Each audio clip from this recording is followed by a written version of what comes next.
Good afternoon. I'd love to offer a few thoughts to stimulate and challenge our thinking. We've spent quite a bit of time painting a clear vision of the future we want as individuals, as businesses, as national and global societies. So key question that we must now ask ourselves is, what's likely to get in the way? Here we are embarked on the ship of life. We've charted our journey to a glorious destination that we've envisioned. The next step is to ensure that the ship is not scuppered on the way by icebergs that are lurking below the surface, hidden from view. Now, these icebergs tend to be of two kinds. The first is outworn mindsets that lurk in the recesses of our psyches, unconsciously driving our behaviors. These mindsets largely consist of attitudes, perspectives, and interpretations born of unexamined limiting beliefs, false assumptions, and interpretations that end up constituting our conceptual framework. Then we have our dysfunctional habits, the second kind of iceberg. Our mindsets tend to spawn behaviors that ossify over time into habits that then become culture when they're adopted by large groups of people over a long enough period of time. So if we don't want to repeat the mistakes of the past and have our future be a repeat of our past, we need to harness the power of choice to identify and avoid these destructive icebergs. So I'd like to focus our attention today on one particular destructive mindset and the dysfunctional habit that flows from it. The old mindset is that the ends justify the means. We see this old mindset, this belief operating at all levels of life. We see it in our individual and family life. We carry it from there to the workplace. We see it in business, and then we carry it from there to our governing institutions. So even if our goals are well-intentioned, the results of using unequally worthy means are usually extremely harmful. Yet we justify the harm done along the way on the grounds that the benefit of the end results excuses such harm.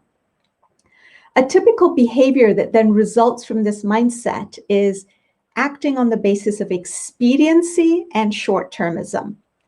Now, what are the characteristics of expediency? They are essentially, firstly, that we are reactive. We tend to lurch from crisis to crisis, failing to anticipate challenges in advance.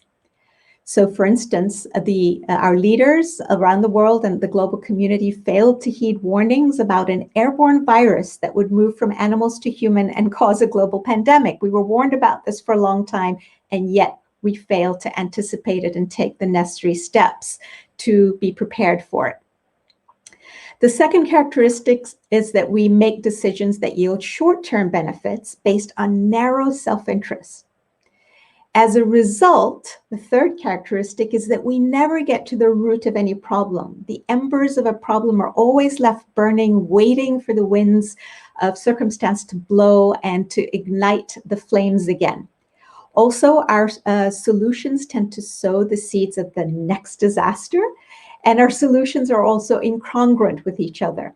So a wonderful example is what happened in Afghanistan when the West decided that we wanted to dislodge the Soviets from Afghanistan. We decided to arm the Mujahideen and send them in. We were very successful in the short term. We arrived at our short-term goal of getting rid of the Soviets. However, that solution spawned the seeds of the next disaster. We created the Taliban, and we know the story after that. We've been mired in war ever since, and Afghanistan has been a country mired in conflict and basically destruction for all these years. So that's an example. So the new idea that I want to propose here is that if we don't want to repeat the same problems of the past, we need to replace this old mindset that the ends justify the means with the new one that says the means must be as worthy as the goal. This is really, really important. Adopting this new mindset frees us up to be proactive. We're able to assess at any given time where we are, envision where we want to be, and determine the direction in which we're headed and correct course accordingly. In other words, we're able to see the end in the beginning and take appropriate steps in anticipation. We also take into account broader interests of humanity as a whole, rather than catering solely to the interests of a narrow group.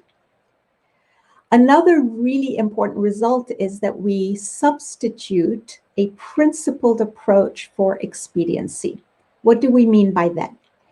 We mean three things. We end up identifying a set of common principles or goals or global ethics, different terms that get us to the same place, in advance.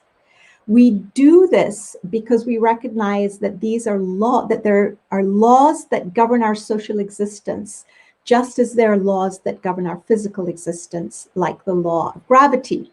And although we can choose to ignore these laws, we do so at our peril. Just as we wouldn't dream of building an airplane without taking into account the law of gravity, so too, building institutions at any level, failing to take into account these principles means that these institutions are going to unravel, as we're seeing around the world today. Two key principles or values that we must begin with are oneness, the oneness of human beings and nations, and the second is the principle of justice and equity. So having identified them, we then must achieve consensus around them, and then, number three, apply them methodically and without compromise.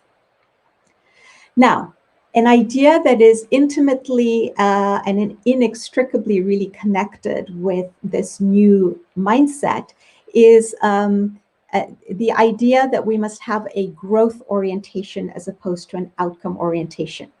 So we humans tend to get very fixated on goals. We're very attached to achieving them, and we end up tying our self-worth, whether as individual or as businesses or as nations, we tend to tie our self-worth and identity to whether or not we achieve these goals that we've set for ourselves. This changes once we come to understand that the purpose of life is growth. Indeed, it's not only the purpose, it is the law of life. At any given moment, we're either progressing or retrogressing. Once we understand then that life is not about arrival at a destination, but about the quality of the journey, then we can settle into this new mindset that the means must be as worthy as the goal. What then, some of you may ask, is the role of goals? Well, they are merely a mechanism by which we harness and direct our energy in service of our growth and the achievement of our life's purpose. They determine the direction in which we set our course by identifying a worthy destination, and they keep our motivation going. They keep us energized. So once we've set a goal, really the question we should be focused on is, am I, or are we as a business or a country, nation, learning and growing? Another crucial component of the new mindset is redefining our concept of success. Success is no longer to be defined as the achievement of certain outcomes or goals, but rather as the progressive realization of a worthy goal. This is such an empowering definition. It means that even if we fail to meet goals, we've learned something of value from the experience, and we can always look for those opportunities to have grown and learned. The beauty of this approach is it changes our relationship to failure. We wake up to a deep spiritual truth that there is no such thing as failure. Things just are. And they always provide us an opportunity to learn and grow, no matter the circumstances or outcomes.